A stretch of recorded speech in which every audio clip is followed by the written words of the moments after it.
네, 안철수 국민의당 대표가 중재파가 먼저 통합파에 합류하면 대표직에서 물러나겠다고 밝혔습니다.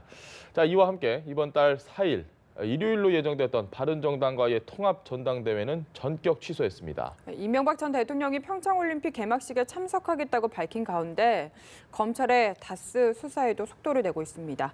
장성호 건국대 교수, 박창환 장한대 교수 두 분 모시고 정치권 이슈들 짚어보겠습니다. 어서 오십시오. 안녕하십니까. 네, 안녕하세요.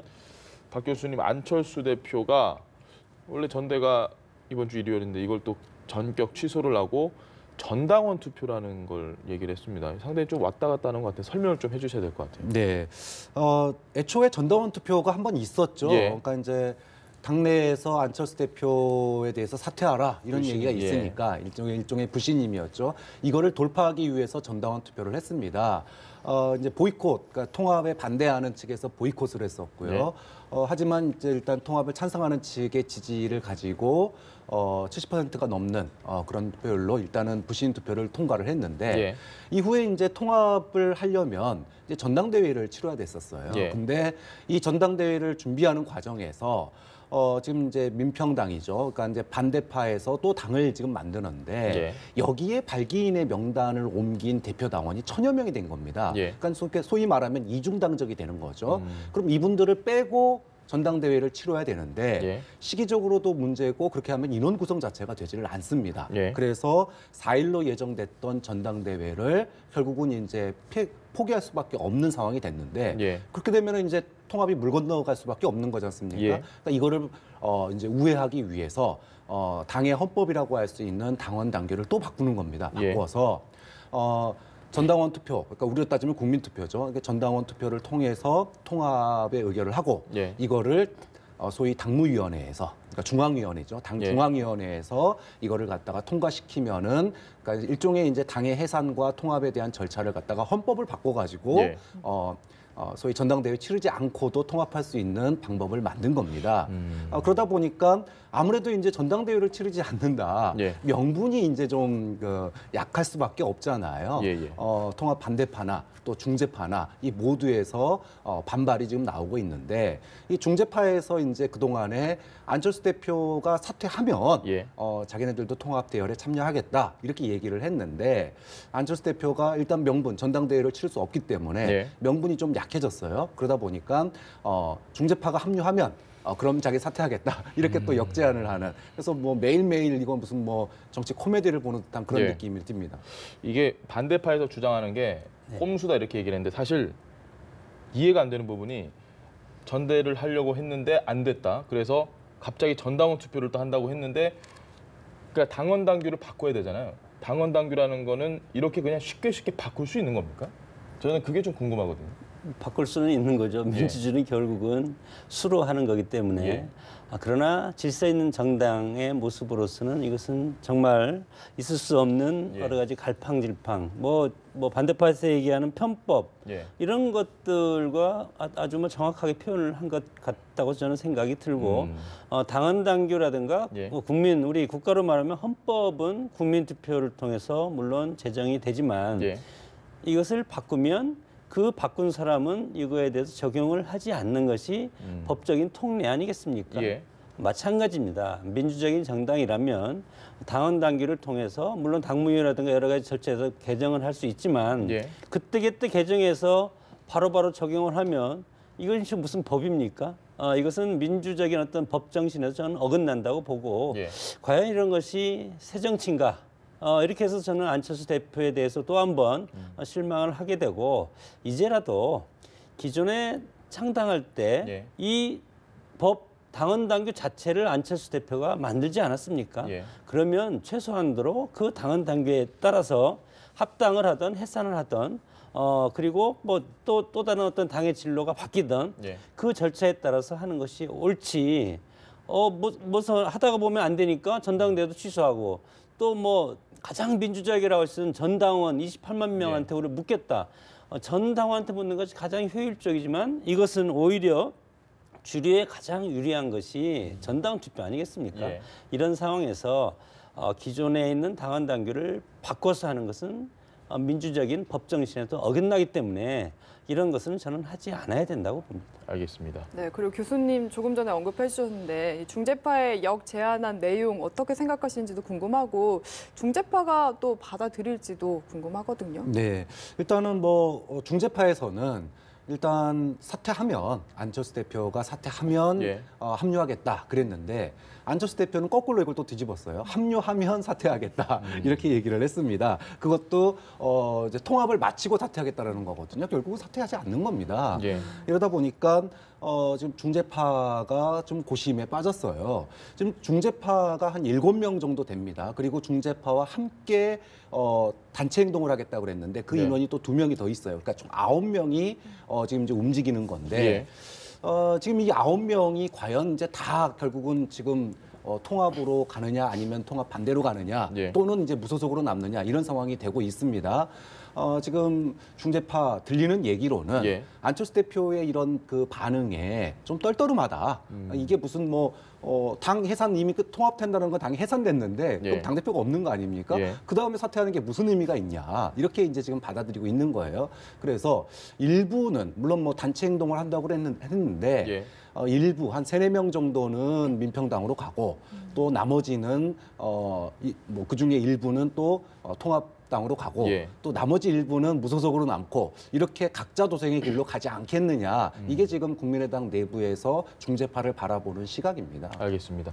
전당대회가 취소가 됐습니다. 네. 처음에 이게 전당원 투표로 가기 전제 조건이 이 전당대회는 할 수 없는 상황이다. 라고 했던 그 부분에 좀 궁금한 게 아까 이중당적 이야기를 말씀을 해주셨는데 민평당은 아직 당이 아니지 않나요?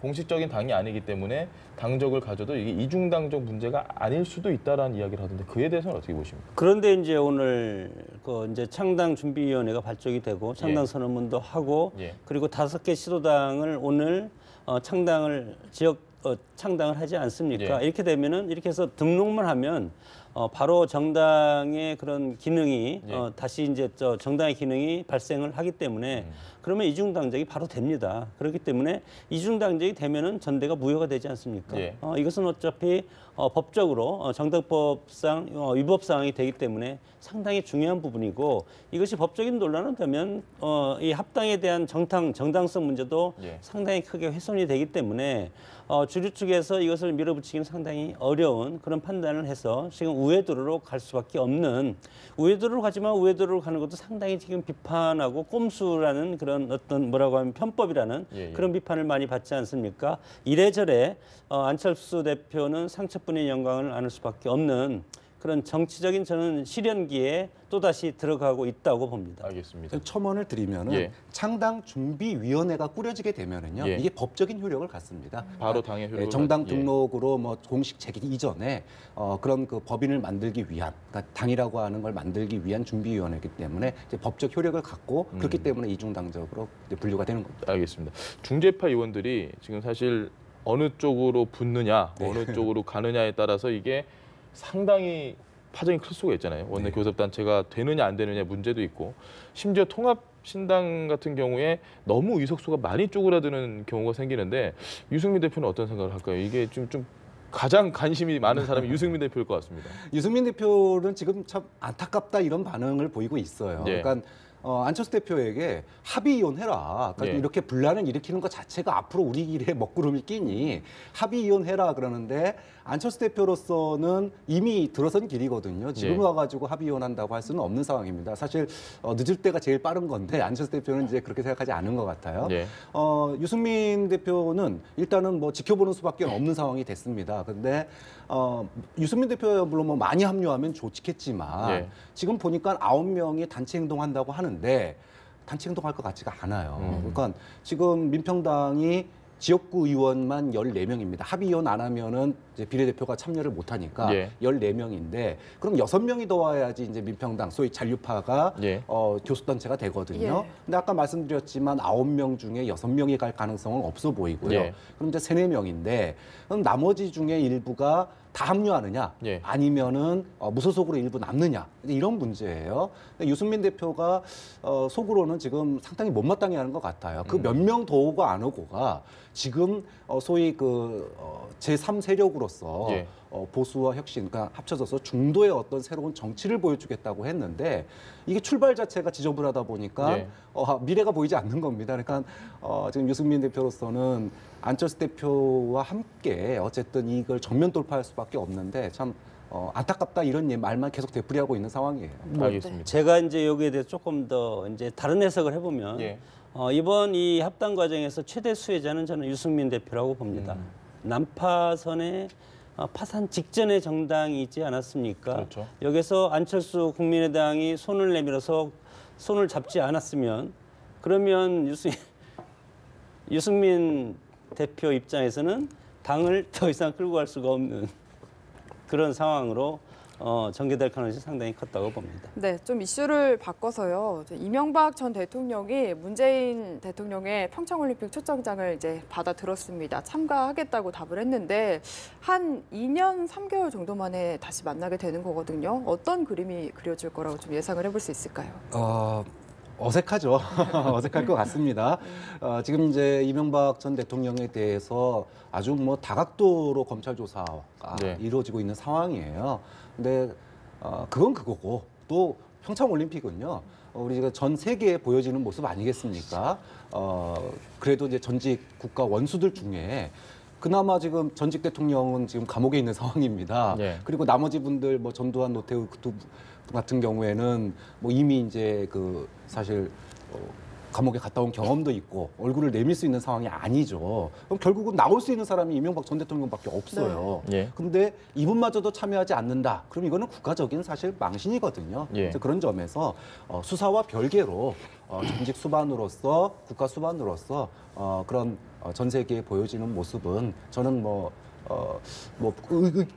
국론이 사실은 찬반이 팽팽하긴 하지만 반반 정도 되더라고요. 네, 참여하는데 의의는 있다고 절반이나 봐요. 반대를 국민들이 전직 대통령이니까 당연히 참여는 해야 되는데 이게 또 이게 지금 상황이 BBK 대선 때 그렇게 많이 들었지 않습니까? 예, 예. 그게 다 거짓말이었다라는 게 지금 이제 드러나고 있는 상황이고 또 다스는 누구 겁니까 그랬는데 이걸로 권력을 이용해서 개인적인 부를 축적했고 거기다가 국정원 특활비 받고 또 그걸 통해서 전직 대통령들 뒷조사하고 예. 뭐 정치 보복하고 이런 상황이니까 국민 여론이 거기 초청하지 말아야 된다도 반, 또 와야 된다 반 이러는데 어찌됐든지 간에 수사는 그것과 별개로 진행돼야 되고요. 하지만 올림픽이니만큼 전직 대통령이 할 수 있다면 저는 참여하는 게 참여할 수 있는 유일한 전직 대통령이기도 하기 때문에 지금 우리가 북한도 함께하는 마당에 같이 못할 이유는 없었습니까? 예, 네, 알겠습니다. 지금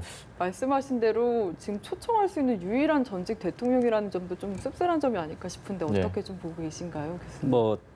우리 정치 문화가 물론 제왕적 대통령제의 문제가 제일 크다고 봅니다. 모든 것이 대통령이 책임지게 돼 있고 그만큼 권력이 강하기 때문에 이권 청탁이라든가 여러 가지 비리가 거기에 그리고 견제되지 않는 권력이 우리나라의 대통령, 제왕적 대통령이라는 말을 하지 않습니까? 거기에서 파생되는 것이 우리 헌정사의 불행이 계속되었다고 봅니다. 물론 과거에 대통령들의 그런 불행은 제왕적 대통령제보다 혹시 어떤 권위주의 정권에서 오는 그런 비리에서 오는 권력적 비리였지만 예. 지금의 권력은 권력적 수평에서 오는 그리고 견제되는 그런 제왕적 대통령 법적인 제도적인 측면에서 오는 그런 부패 스캔들에 연루된 그런 대통령들이 쭉 그동안 이어져 왔고 지금 이명박 대통령도 그 직전까지 지금 와 있지 않습니까? 네. 이런 상황에서 우리 헌정사의 불행이다. 그래서 개헌이 이제 반드시 필요한데 그것은 이제 국회에서 일단은 합의를 해야 되는 것이고 어쨌건 이번에 이명박 대통령이 평창올림픽에 가는 것은 전직 대통령으로서 예. 전직 대통령의 공과 과가 다 있습니다. 공과 과를 차치하더라도 전직 대통령으로서 갈 수 있는 자격이 있기 때문에 가는 것은 당연하다고 보고 다만 이런 것을 가지고 우리 국내 정치가 정치권의 갈등이 바로 국민들의 갈등으로 지금 양분되는 정치권 갈등과 바로 밀착되어 있는 것이 우리나라 정치의 현실 아니겠습니까? 이런 것이 저는 이제 안타까운 부분이고 정치는 정치고 사법적인 부분은 사법적인 단대로 다르게 볼 수 있는 그런 어떤 국민들의 여러 가지 시야를 넓은 그런 모습이 좀 필요한 시점이고 다만 아무리 전직 대통령이라고 하더라도 불법적인 사건에 연루가 돼 있다면 강한 법적인 처벌은 당연하다고 봅니다. 알겠습니다. 주제를 좀 바꿔보겠습니다. 요즘 가장 뜨거운 이슈이자 가장 좀 속상한 TV를 보는 여성분들은 좀 속 많이 상하실 것 같은데 여검사, 이 서지현 검사가 폭로를 했고 그에 대해서 지금 최교일 의원, 그 당시에 검찰국장이죠. 제 차 아니다. 내가 나한테 왜 다 뒤집어 씌우려고 하느냐. 지금 이런 반응을 보이고 있거든요. 어떻게 보십니까? 이에 대해서 지금. 우리가 성희롱 또는 이제 성추행 이런 예. 사고가 발생하면 일단은 내부에서 해결을 합니다. 예. 안 되면은 마지막에 가는 게 검찰, 법의 판단을 받는 거예요. 근데 검찰 내부에서 이런 일들이 8년 동안 피해자가 감춰야 됐던 그런 사정들 예. 그리고 거기에 자신도 연루되었다라고 하는 최교일 의원의 변명이라고 저는 들리거든요. 예. 전 최교일 의원이라면요 이렇게 대답을 하는 게 맞다고 봐요. 본인이 뭐 나는 그런 적 없다 이렇게 발뺌 문제가 아니라 은폐하려고 했던 적이 우리 없다. 검찰의 일종의 뭐 수장 아니었습니까? 예. 그런 책임 있는 자리에 있던 사람으로서 이런 사실이 8년 동안 감춰왔던 거에 대해서 국민들 앞에 사죄하는 게 저는 우선이라고 생각해요. 예. 그리고 왜 그 서지 검사가, 그러니까 서 검사가 이거를 8년 동안 감출 수밖에 없었는지에 대한 예. 혹시 나는 그런 거기에 검찰의 책임 있는 자리에 있던 사람으로서 나의 잘못은 없었는지에 대한 자기 반성을 예. 국민들 앞에 보여주는 게 맞지 내가 구체적으로 뭐 그런 말을 했네 안 했네 막았네 안 막았네 이런 부분들은 정말로 국민들 앞에서 변명으로밖에 안 들릴 거라고 보거든요. 예. 좀 그런 점에서 모르겠습니다. 뭐 사실관계 문제야 이제 앞으로 조사해서 밝혀지겠지만 검찰의 고위직을 지낸 사람들이라면 이런 문제가 8년 동안 검찰 내부에서 쌓여서 정말 언론을 통해서 이렇게 전 국민들 앞에서 리얼하게 검찰의 소위 쌩얼이 드러나게 되는 그런 그 최악의 상황.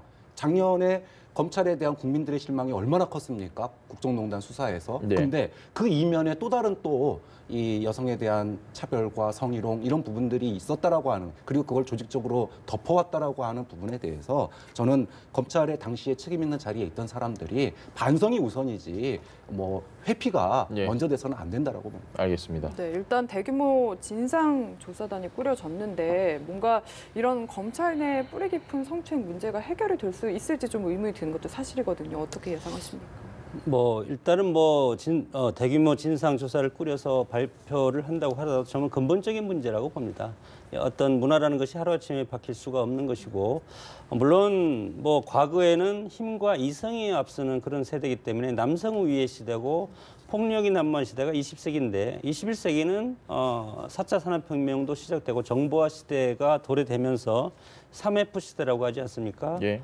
여성, 감성, 그리고 상상력 이런 것들이 주도하는 세대가 과학혁명과 더불어서 왔기 때문에 그야말로 요즘 시대는 양성평등의 시대가 왔다. 왜냐하면 과거처럼 남성의 힘으로 하는 것이 아니고 과학의 힘으로 하기 때문에 그래서 앞으로 자연스럽게 이런 뭐 여러 가지 성적인 문제라든가 이런 것들도 과학혁명 앞에서는 무력화될 가능성이 상당히 크다. 그렇게 봅니다. 알겠습니다. 지금까지 장성호 건국대 교수 그리고 박차관 장항대 교수 두 분과 함께했습니다. 오늘 말씀 잘 들었습니다. 고맙습니다.